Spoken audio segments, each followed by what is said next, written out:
China. In the big picture, everyone wants to know about China, and often everyone has an opinion about China. In the West, if you're in the West and you from the media and so forth, what you hear about Taiwan is always in connection with China, and it's always in connection with the political back and forth and all the posturing that's going on at the top. I'm kind of a neo-economic determinist. When I want to understand something, I really start with the economics. And if I start with the economics in connection with Taiwan and China, what I have to notice, and what I do notice, and what I do experience, is the extraordinary integration economically of Taiwan and China. Tens of thousands of joint ventures between Taiwanese and China and the mainland. The $100 billion worth of investment from people in Taiwan into the mainland. And if you look at it strictly from an economic point of view, you have to say that the big story is the economic integration of Taiwan and China. That is what is going on the ground. That is the reality on the ground.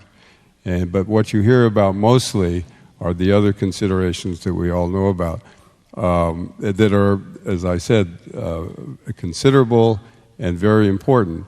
But if people ask me, I think eventually this leads to an increased and fuller integration of the two economies. China is decentralizing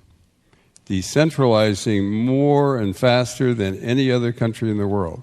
China is globalizing more than any country in the world. The world is globalizing and decentralizing, and it's only sustainable. Globalization is only sustainable with the decentralization, and I think given all the growth in China and all the things we're talking about, and indeed, because most people think of China as a monolith, and they always say this and that, and they think everything's true. One thing is true, is one thing for all in China. But in my chapter on China, my subtitle is "The Periphery is the Center."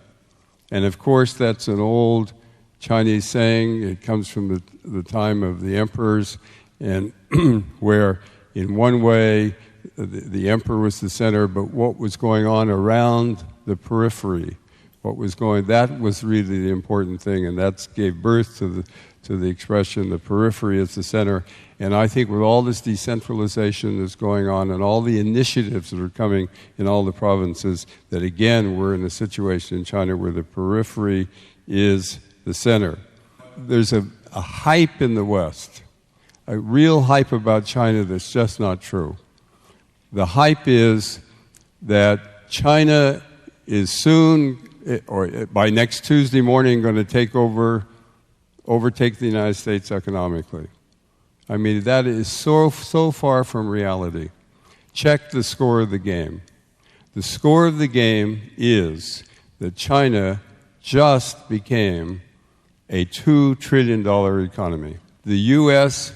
is a $13 trillion economy, growing at 3.5% a year or so. The size of the U.S. economy grows a quarter the size of China every year.